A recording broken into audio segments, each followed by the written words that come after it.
You are listening to Shameless Stories, and I'm Nicola Humber, founder of the Unbound Press, soul-led publishing company for magical women writing world-changing books. And we are delighted to be the sponsor of this podcast. So enjoy, magical one. So welcome to another episode of Shameless Stories, the podcast that is designed to lift the lid and unravel stories around shame. And this particular week, I'm really excited because I'm already learning so much, and I've already recorded half a podcast before we even press record this morning. I'm really excited to welcome Fanny Snaith onto the show today. Welcome, Fanny. Good afternoon. Lovely to be here. It's so lovely to meet you and see you. We know each other from a networking group, but you are a money mindset coach, aren't you? And I was just saying, like, I really enjoyed my life because when you were describing kind of the types of people that you work with, I feel like I fit very nicely into that bracket. So you were sharing with me that you help people to stop hiding from their money issues and money avoiders, and particularly in the middle class. So I would love to know kind of that's what you do. Yeah. How did shame kind of manifest itself within the work that you do, and how did it lead you to where you are now? Okay, so in a nutshell, money for me has always been a central pin of my life right from the get-go, right since I was born, to be honest. And we all have a money story. And I think so what happened was, essentially, I was born into a wealthy family. My mum had inherited wealth, and she had absolutely no idea how to look after it. And she basically frittered it away over 3 husbands before I was 10. And her last husband, who was my second stepfather, was her bank manager. And he, for some reason, which there's no point, we won't go into now, he gave all of our money away to, we assume, a blackmailer. And at the time, to avoid the interesting events that happened at home between my mum and my first stepfather, my sister and I were packed off to boarding school. And I think that was one of the first moments where shame kicked in financially for me, because I left our very lovely house on the Isle of Wight where we lived to go to school in Berkshire, Sunningdale in Berkshire. I was 7. And as I stepped over the threshold, it became very apparent to me almost immediately that compared to my other schoolmates, we were not anywhere near as wealthy as they were. And Sarah Ferguson was my head girl. I had a dorm mate that was a Gucci. And we were just, my mum drove around in her Fiesta while these people were driving around in blacked out limos. And it became very obvious to me, and my self-worth and self-esteem sort of fell through the floor, and I was 7. And then partnering that with an experience where my mum had really given me quite an almost PTSD shock as a 3-year-old, by telling me that I was a show-off, and that I should just sit down and shut up and not speak. Putting all those things together, that really planted a seed of shame in my life.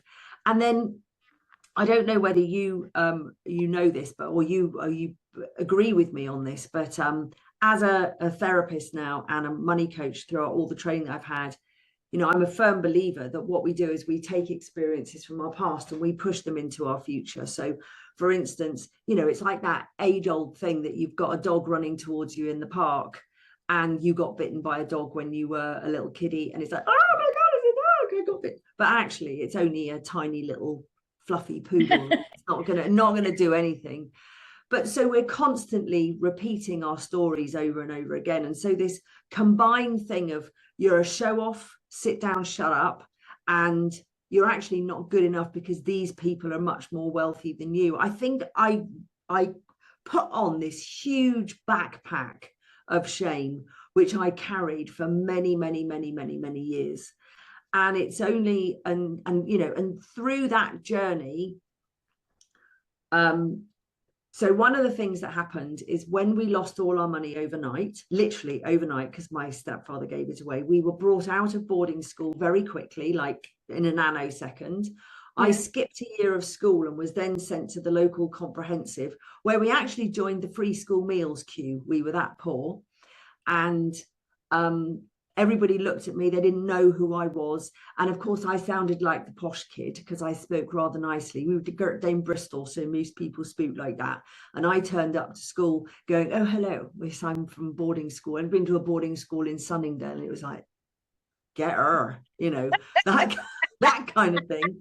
I love it. And I remember standing in this free school meals queue because they'd separate us back then. And I was the tallest person in year 7, which we called the first year then. I was the tallest person. I felt like Big Bird off Sesame Street. I picture it clearly. And I just thought, you know what? I'm really angry here. This is not nice. And I made a vow to myself that I would be able to always look after myself financially. I would never rely on anybody else, and that I was going to become a millionaire. And that was it at 10 years old, standing there in the dinner queue. And that was it. And that, again, that plot, along with my backpack of shame, which I was lugging about like this, I did also plant a seed that wealth was going to be my way. Yeah. I had no idea what it meant being a millionaire at 10. And obviously being a millionaire at 10 is all those years ago, 1974, it's a very different thing than what it means today. Sure.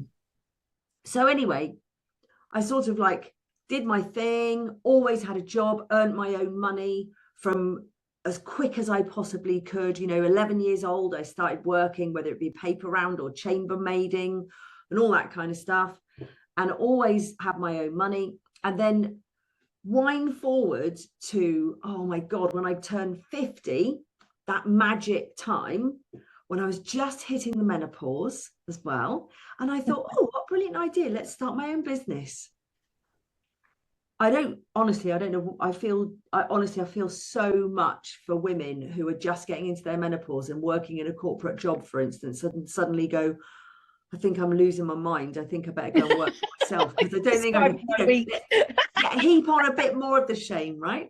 Yeah. So there I was at 50, 51, thinking, let's go and start my own business, which I had no idea how to do.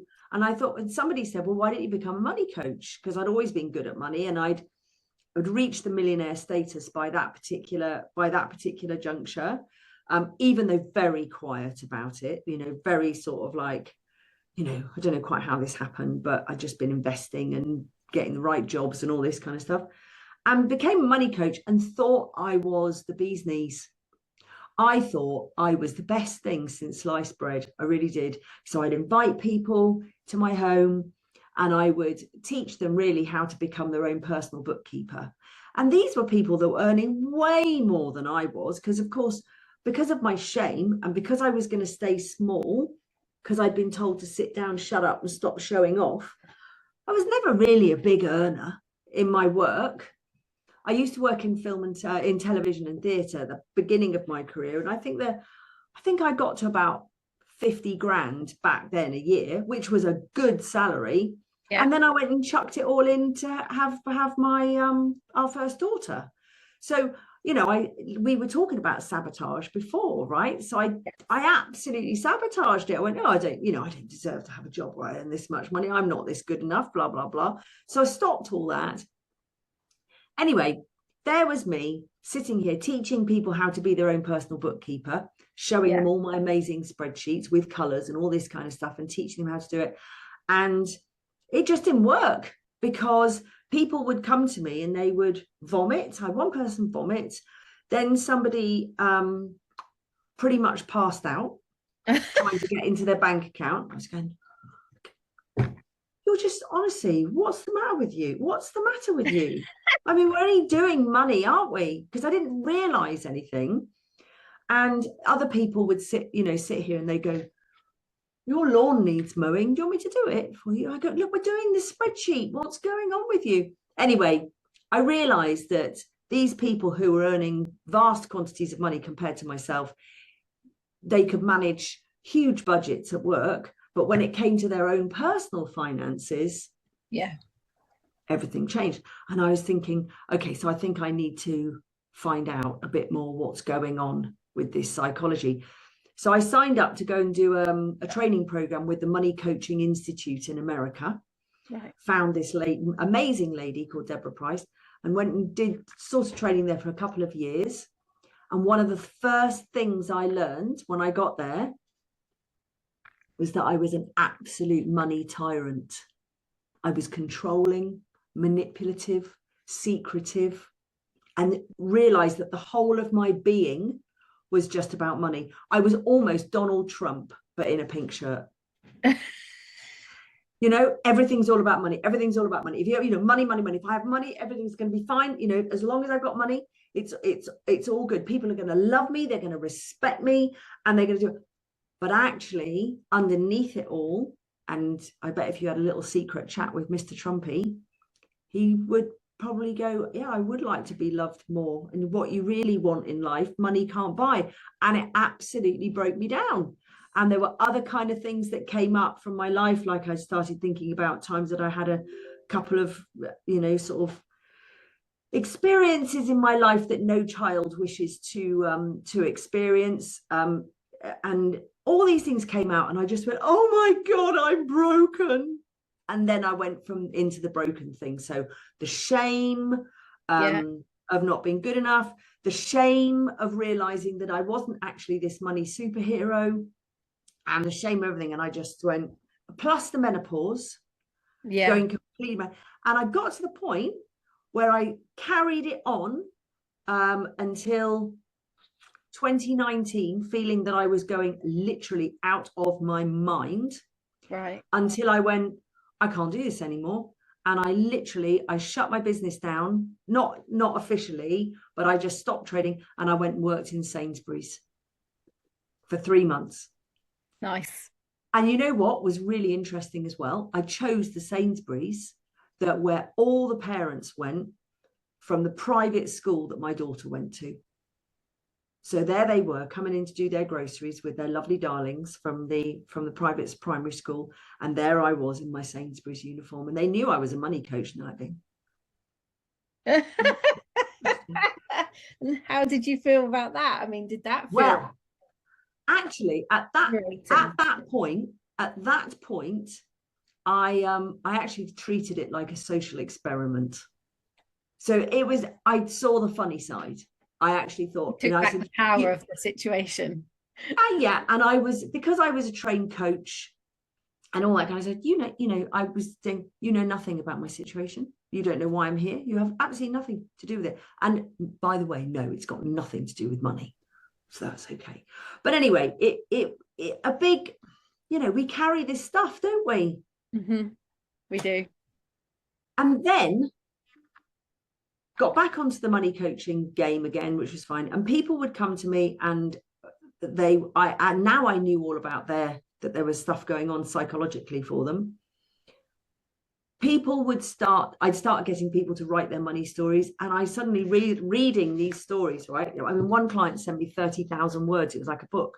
And I'm reading this and I'm going, blimey, I don't know how to deal with alcoholism, drug addiction, sexual abuse, and many other things that were coming up. And I'd say to them, look, this is just way above my pay grade. I don't know how to deal with this. And I found them saying to me, well, actually, Fanny, we really like talking to you and we trust you and this kind of thing.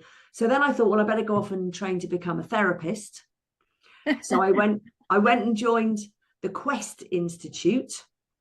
Amazing. If anybody's thinking about wanting to become a cognitive hypnotherapist or NLP practitioner, I can highly recommend the Quest Institute. Brilliant it is. And I went there and did a couple of years training with Trevor Sylvester, who's an amazing guy. And that was great. And so then I started, rather than having to go into all this, I put people straight into hypnotherapy, which was much quicker than having to, and how do you feel about this? And how do you do it? We did it a different way. And that was all good. And then I moved on again and came across a company which followed, we had this conversation, for ontological and phenomenological practices, which instead of being thinking, cognitive and feeling, emotions, thinking and feeling, this company was dealing more with the way of being and the way that we experience things. And I had a massive breakthrough in that, which really killed the seed of shame in me. So I recognized, and this was the other thing I learned, that people might be shameful around money, but it's not just about the money that can plant that seed. So when I was about 3 years old, Mum wanted me to be an actress and a dancer like she wanted to be. And she used to encourage us to dance to this, it was Elgar's Enigma Variations, beautiful piece of music. And she'd go and put the record on, Fanny, and all this kind of stuff. And then we would tell stories about the music, the lambs in the woods, and then the thunderstorm would come. And I remember on this one particular occasion, I was doing it was a proper chic moment, lost in music. And Mum came in, and she'd obviously had a bit of a bad day, or she'd had a phone call which didn't suit or something. And she just went, and this is the thing, oh, for goodness sake, sit down, shut up and stop showing off. And it was like this. And when I went to this particular seminar, which was the beginning of the training I've done now, the leader, what she did is she said, look, we're all meaning-making machines. Well, that's what we do. We're humans. We have this consciousness that no other real animal has, like we have. And we are meaning-making machines. We feel emotions, we hang on to them, we get this, something happens, we make it mean something, add a story to it, rinse and repeat, rinse and repeat. And she literally did this thing. She drew 2 circles on the whiteboard. She goes, right, and I told her that story. This is the event, dancing, Mum comes in and shouts at me. And then she goes, and what did you make it mean?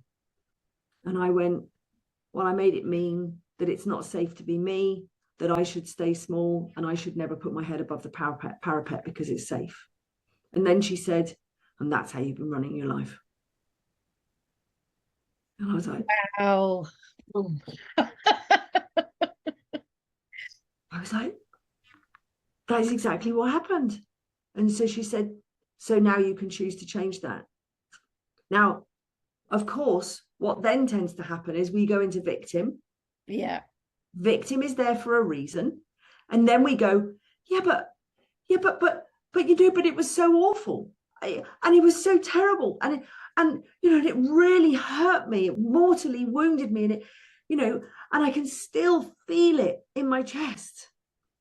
And he's like, yep, of course you can. How many times have you repeated the story to people and to other people and in your head and in your mind? Loads. Okay. So what's happening with you now, Fanny? Well, I couldn't answer her. I just couldn't answer her. But what I did notice again, which obviously came up in my therapy training, was that because I was a show off and I should sit down, shut up and stop showing off. As I got into my teen years, because we create these patterns, right? Yeah. So when we got into my teens years, just to continue it on nicely, I started drinking, taking drugs, really acting out. I was one of the teenagers that no mother wants to have. Right. And of course, when I'm pissed up and off my face, I can self-express, can't I?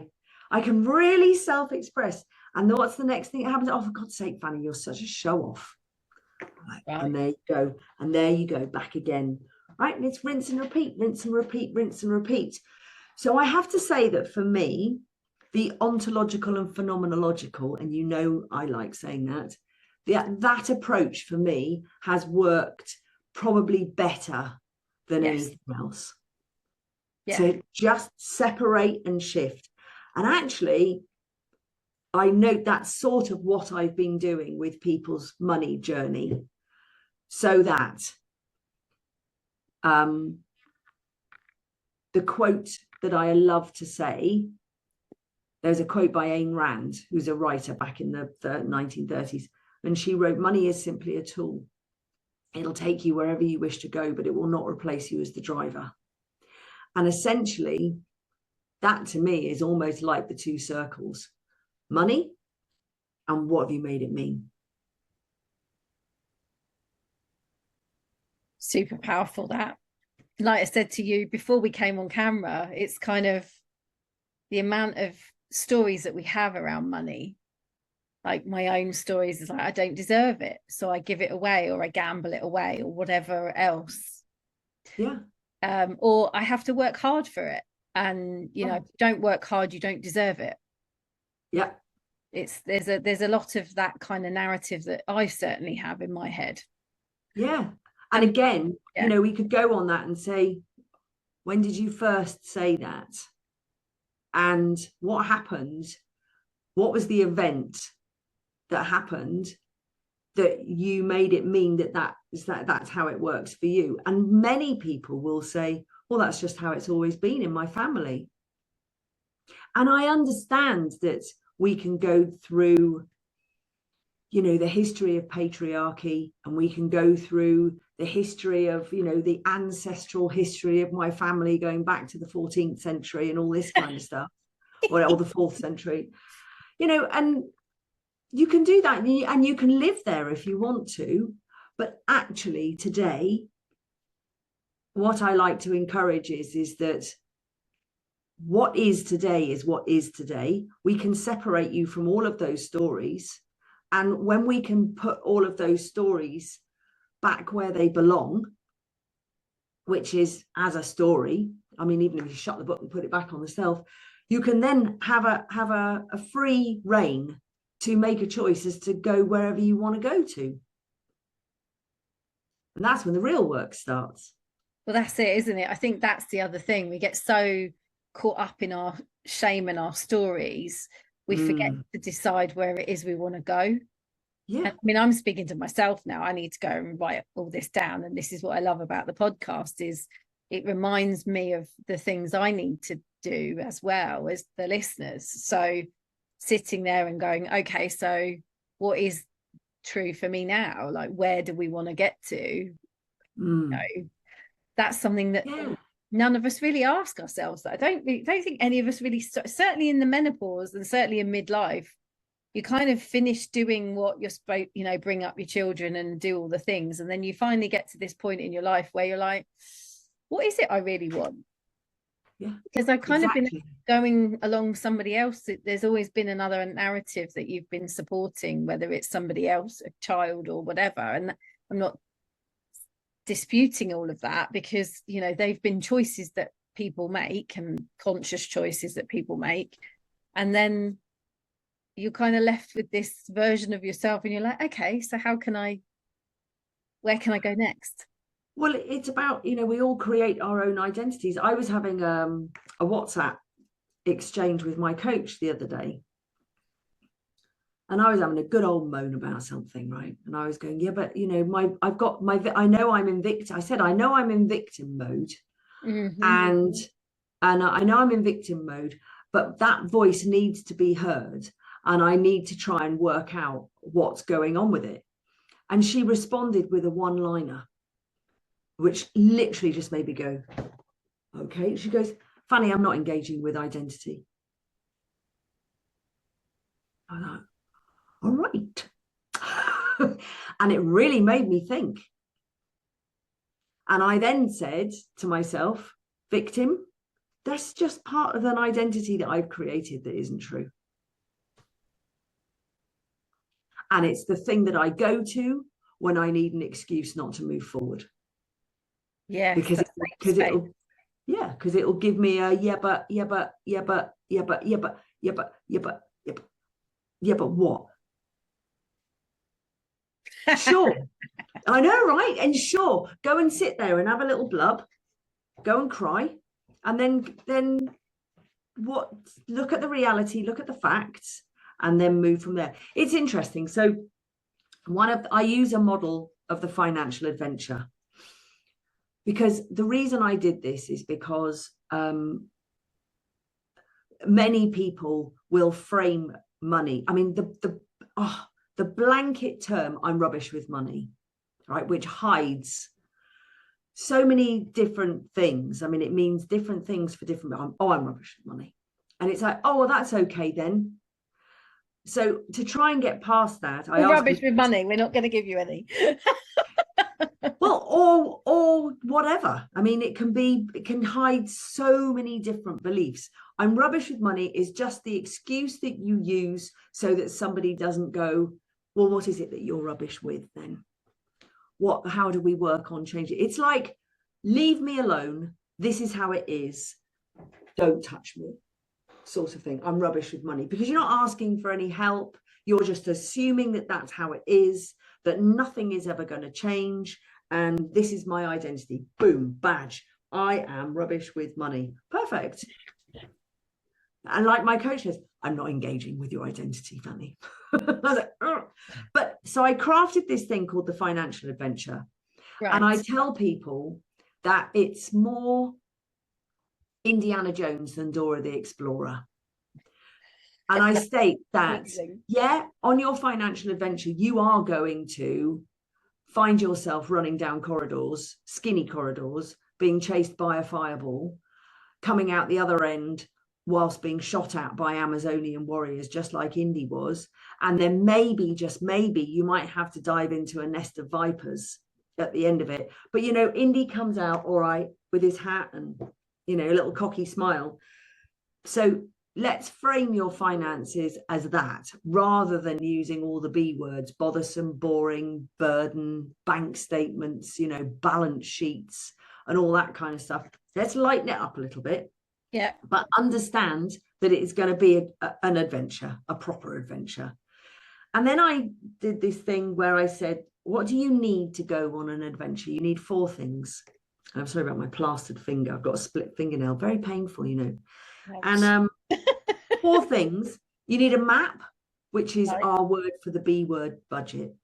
So a map, which is like mapping out your finances, giving every pound a purpose, incorporating debts, investments, savings, how you're going to spend your money. Then you need a compass, so that once you've got your map, a little tool on how to stick to it. Then obviously you want a destination. There's not much point having a map with no, this is my goal, my journey. Yeah. So destination, but then more importantly, you need the mindset and the motivation to actually want to go on this bloody adventure in the first place. Because if you haven't got that, then we're not going anywhere. So that was that. And then I created this thing called navigating the 7 seas to financial freedom. Right. So part of your adventure, you're going to go sailing. And the 7 C's which are my mantra really, is to approach money, life, everything really with the 7 C's. Start with a bit of curiosity. Yeah. Courage. Yeah. Compassion, both to yourself and to others. Add in commitment and consistency. And you will get clarity and confidence. So if you just stick to that, you can't really fail. And then the last bit that I added in was, and this is something that I I use from the Money Coaching Institute, where Deborah had created these 8 money archetypes. Sure. Have you seen Inside Out, the film? Yes, I love a bit of Inside Out. Right. So the money types are a bit like, for those of you who haven't seen it, it's a story of a little girl called Riley. And we basically, as the viewer, we live in her head with all the emotions that are going on throughout her sort of like just before 10 and then into early teens, and all the different things that happen. They're 2 films. They're both a must watch, aren't they? 100%. Yeah, they really are. So the 8 money types are a bit like that. We all have them in us. Yeah. And going back to that Ayn Rand quote, money is simply a tool. It'll take you wherever you wish to go, but it won't replace you as the driver. On my website, I've got a money type quiz, which you can take, and it'll give you the percentage of each of the money types of where you are right now. So the money types are not your personality. They're not who you are. They're where you are. And they are basically, the titles are quite brutal. Innocent, head in the sand, money child. Victim, speaks for itself. Warrior, money type of action. We like him. Martyr, if I don't do it, and who else is going to do it? Fool, roller coaster of a money life, right? Treats money a bit more like a sport, or when the emotions come out, oh, we had a hard week, sod it, let's go and put a holiday for $5,000 on the credit card.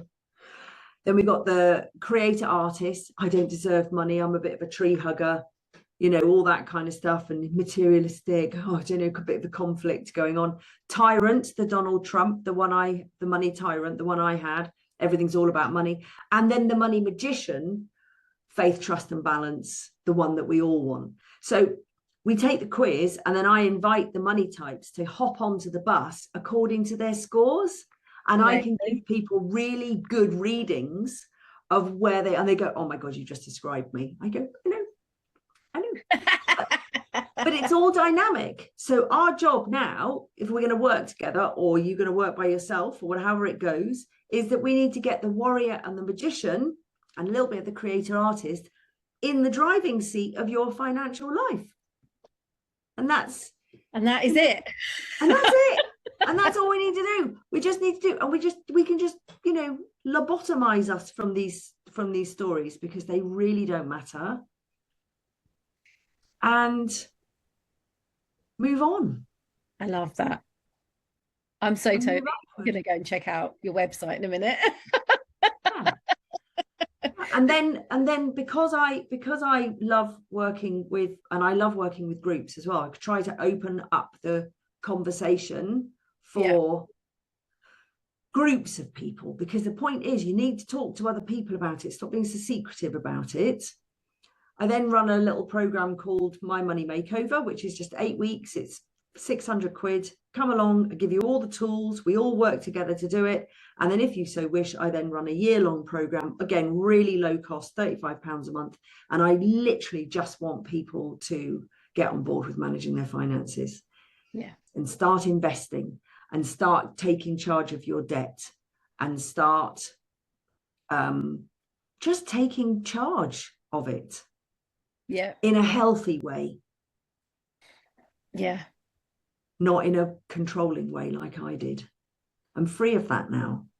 I quite feel well, I love the fact that you're free of that, because I think there will be listeners that will be nodding their head along with me, and right, let's check you out, because I think the thing, like, there's all the manifestation stuff that goes on, and you know, there's the practical kind of clearing money stories. I mean, God, I wish I'd have known about this years ago, you know. But don't get me wrong, I completely believe in all the manifestation stuff. But just look, if you're carrying those stories and that shame and all that, that's what you're manifesting. Yeah. You're manifesting more of that. Yeah, I don't want that, thanks. Exactly. So the thing is like when you or whoever tells you, yeah, but my family, you know, right back. I mean, I've got people tell me, and they go, I've done a lot of ancestral work, they say, and going right back to whatever, we were always serfs, or, you know, we were always the poorest people. And I'm just going, so are you going to be the generation to let it go?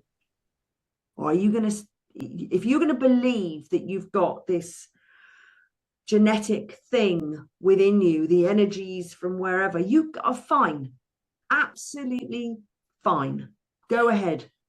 But I'm telling you, really, you have the choice that you can choose to be different. Yeah. Is there anything you would like to leave with the listeners to take away? I know you've already like given so much, but is there any like last words you'd like to share? I would probably say just, you know, most of us grow up absorbing these silent scripts about money. I know I did. And from what you're telling, you've told me, I know you did. In fact, I don't really know anybody that hasn't. And I would say to you going forward, don't talk about it. Don't ask for more of what you're thinking. Don't stop. If you start to play a different game and start to talk about money in a way that you would like to feel and be and act around money, and talk about it openly, because secrecy, we know that secrecy breeds shame. Yes. And especially if we're somebody that already feels that we're being left behind, which I know many people will now in this particular economic climate that we're in, for normal people who believe that money just sort of happens in the background. It's very easy to feel left behind because we are. If you do that, it's time for us to allow money to be our partner and work with it in partnership, so that we can have it serve us and we're not a slave to it and it's not a slave to us as well. Because, you know, really honestly, for anybody who's listening to this, do you throw money in the corner and put a cloak over it and just sort of expect it to happen?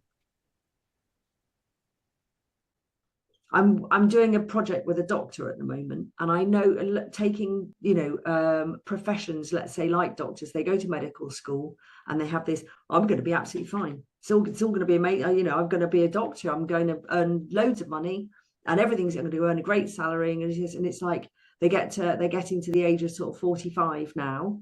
And it's like, that's not working as it's supposed to work. And they're waking up late. The sooner you can wake up to this, the earlier you can wake up to this, the better. Because, we've all heard of compound interest, which works both for us when we're investing and against us when we're in debt. And the more time it has to cook away, the better result you're going to get. I think that's probably it. Well, I'm going to be booking on in a minute with you when we've wrapped up this podcast to have a chat. Honestly, we're getting a movement together of, and I think one of the most important things for me is that for people who are already living in shame, for me to go, let's get to 7 figures, 10 figures, whatever figures it is, it doesn't work, because if you don't deserve it, why are you going to listen to that? So we start where you are and we move forward, and maybe that will come later. But the first thing is to get that firm financial foundation so that you can build anything from that. Yeah. But that includes your mindset and shifting shame. I'm a shame shifter. You're a shame shifter. I'm loving that fact that you've come on and helped shift some shame of myself and our listeners. So where can people find you if they want to check you out? Easiest place is www.fannysnaith.com. Amazing. But I'm on Instagram. I'm not a big social media person, really. I'm too busy at the moment, but it's like, that'll be my next thing. Me still coming out of the shadows and putting my head above the parapet and putting myself out there more and more. Maybe I need somebody to do my PR for me. Oh, interesting. Well, thank you so much for coming on and sharing your story and your pearls of wisdom. Check Fanny out on her website. I'll put all the links in the show notes. Thank you again for coming on. It's been a Thank you very much for having me. It's been a real joy. Thank you. And we'll be back next week with another shameless story.